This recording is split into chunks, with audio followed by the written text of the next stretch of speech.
1839, le 12 mai à Paris, Auguste Blanqui et ses insurgés de la Société des Saisons s'emparent de l'hôtel de ville. Mais l'insurrection n'est pas suivie par le peuple et la monarchie de Juillet reste en place. Cette tentative révolutionnaire annonce bien les bouleversements politiques à venir. 1848. L'insurrection parisienne conduit Louis-Philippe à abdiquer. La République est proclamée ainsi que le suffrage universel. Lamartine impose le drapeau tricolore comme emblème de la France. 1865. L'assassinat du président Abraham Lincoln secoue les États-Unis. Le grand vainqueur de la guerre de sécession est tué par un sudiste exalté au cri de « Le Sud est vengé ». 1871. C'est la Commune. L'insurrection gagne Paris, mais la répression sera terrible. La semaine sanglante fait des dizaines de milliers de morts. Les communards, défaits, seront fusillés ou déportés en Nouvelle-Calédonie.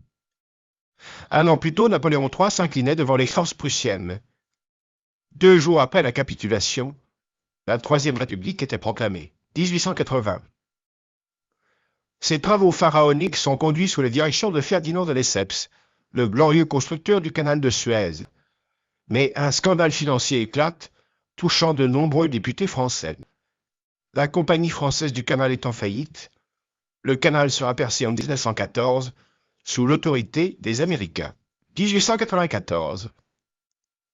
Le capitaine Dreyfus, convaincu d'espionnage, est dégradé et envoyé au bagne de l'île du Diable.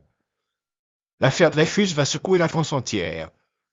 Zola, ami de Cézanne, prendra la défense de Dreyfus, dénonçant dans le célèbre « J'accuse » l'erreur judiciaire, les intrigues et l'antisémitisme de l'armée. 1900. Les Anglais mènent une terrible guerre contre les Boers en Afrique du Sud, n'hésitant pas à massacrer ces colons qui se révoltent contre la couronne britannique. 1907. Le roi belge Léopold II cède le Congo à son pays qui devient une puissance coloniale à l'instar de ses voisins européens qui peu à peu établissent de véritables empires. 1839. Les pneumatiques couvrent les roues des cycles. Les années qui suivent seront celles de l'essor des transports.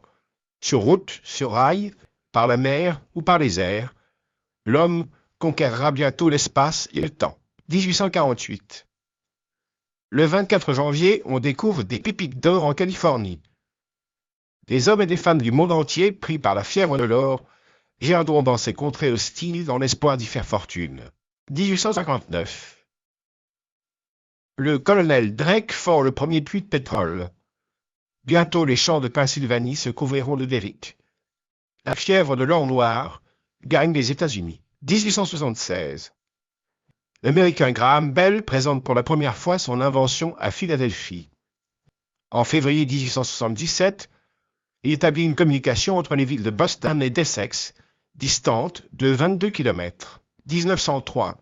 Pierre et Marie Curie reçoivent le prix Nobel pour la découverte de la radioactivité qu'ils partagent avec Becquerel. Marie Curie recevra une seconde fois le prix Nobel en 1911 pour la découverte du polonium et du radium. 1906. Le 18 avril, à 5h35, un terrible tremblement de terre d'une magnitude de 8,25 sur l'échelle de Richter rase San Francisco. Les immeubles tombent comme des châteaux de cartes et un incendie provoqué par la rupture de canalisation de gaz ravage la ville. 1839. Le 18 août, à Paris, François Arago présente aux Académies des sciences et des beaux-arts une invention qui va révolutionner l'art de l'image, le daguerréotype. On considère ce jour comme celui de la naissance de la photographie. 1857. Le poète Charles Baudelaire fait sensation avec la publication de son recueil « Les fleurs du mal ». L'ouvrage sera interdit, mais le scandale autour du procès de Baudelaire lui vaut une célébrité sulfureuse. La même année, Flaubert connaîtra la même mésaventure à la sortie de Madame Bovary. 1865. Zola dédie la Confession de Claude à ses amis d'enfance, Paul Cézanne et Baptistin Baille. Cézanne et Zola entretiennent une longue amitié qui cessera en 1886 avec la parution de l'œuvre, où Zola décrit un peintre raté, sous les traits de Cézanne. 1866. Création de l'opéra bouffe La vie parisienne d'Offenbach. La truculence, la gaieté et le comique des situations du livret de cet opéra bouffe, associé à la musique enlevée et haute en couleurs, lui vaudront un succès considérable. 1880. Rodin sculpte Le Penseur, l'une de ses plus célèbres œuvres. L'année 1880 marque pour le sculpteur français le début de la reconnaissance internationale, puis de la gloire. Rodin est alors considéré comme le plus grand sculpteur de son temps. 1895. Les deux frères Lumière déposent le brevet d'une invention merveilleuse, le cinématographe. Le fils du peintre Pierre-Auguste Renoir sera l'un des maîtres du 7e art. 1906.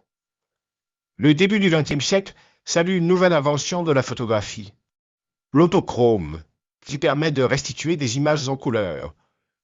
Depuis quelques années déjà, la photographie en couleur est possible. Elle va prendre un essor considérable. 1839. La Vénus marine de Théodore Chassériau provoque l'admiration. Élève d'Ingres, Chassériau est un peintre très talentueux qui se démarque des artistes de son époque, même s'il reste très classique. 1855. Refusé à l'exposition universelle de Paris, Gustave Courbet présente ses œuvres lors d'une exposition personnelle. L'atelier du peintre choque, et Courbet ne rencontre pas le succès escompté. Son geste de rébellion sera plus tard suivi par des impressionnistes, souvent écartés des manifestations officielles. 1865. Manet présente son Olympia et crée un scandale. Le public et la critique ne supportent pas la vue d'une Olympia, simple femme, et non plus déesse. Cézanne réalise en 1873 une moderne Olympia, à la fois hommage et critique à Manet. 1874. Le photographe Nadar organise une exposition de ses amis peintres. Un critique ironique les traite d'impressionnistes, par dérision, en référence à la toile de Manet Impression, Soleil levant, peinte en 1872. Le terme impressionnisme est né. 1884. Ni jury, ni récompense. Tel est le mot d'ordre du Salon des indépendants, créé par les peintres Seurat et Signac, 10 ans après l'exposition des impressionnistes chez Nadar.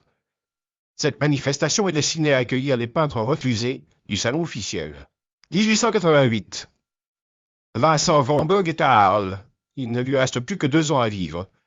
Cette période est très difficile pour l'artiste, qui réalise cependant l'une de ses plus grandes œuvres, Les Tournesols. 1839. Le 19 janvier à Aix-en-Provence naît Paul Cézanne. Son père est un prospère chapelier, sa mère l'une des ouvrières de l'usine.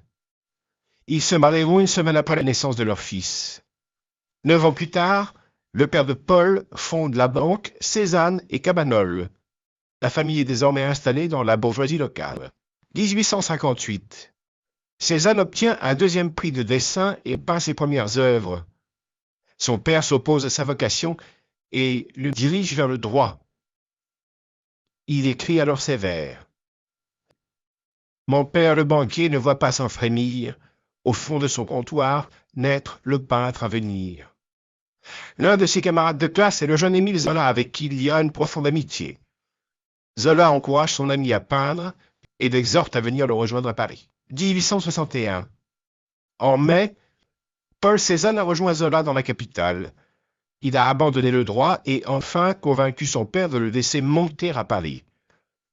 Cette période correspond à l'apprentissage de la peinture.